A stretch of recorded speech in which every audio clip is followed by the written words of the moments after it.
In 1854, 17-year-old Elmer Ellsworth moved to Rockford, Illinois. Ellsworth began working at a patent agency, and in 1857 he became drillmaster of the Rockford Greys, a local militia company. He was always interested in being a professional soldier.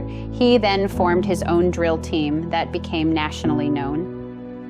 In 1859, at 22 years of age, Ellsworth attended a house party at the home of the highly respected Charles Spafford family.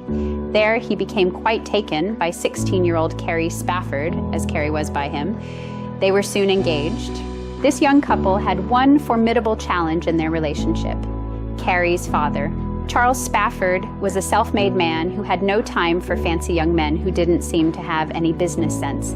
He demanded that Ellsworth find a more suitable profession if he wanted to pursue Carrie's hand, and since Ellsworth wanted to be worthy of Carrie's family, he moved to Chicago to study law and work as a law clerk. While living in Chicago, Ellsworth became colonel of Chicago's National Guard Cadets. In 1860, Ellsworth moved to Springfield, Illinois to study law under Abraham Lincoln. He also worked with Lincoln's 1860 presidential campaign. Lincoln and Ellsworth became very close, and when Lincoln won the election and went to Washington in 1861, Ellsworth went with him. When the Civil War began, Ellsworth raised the 11th New York Volunteer Infantry Regiment from New York City's volunteer fire companies, and was then commissioned as the regiment's commanding officer. On May 24, 1861, the day after Virginia's secession from the Union was ratified by referendum, Ellsworth offered to remove a Confederate flag that was hanging over a tavern across the Potomac River from Washington in the neighboring town of Alexandria.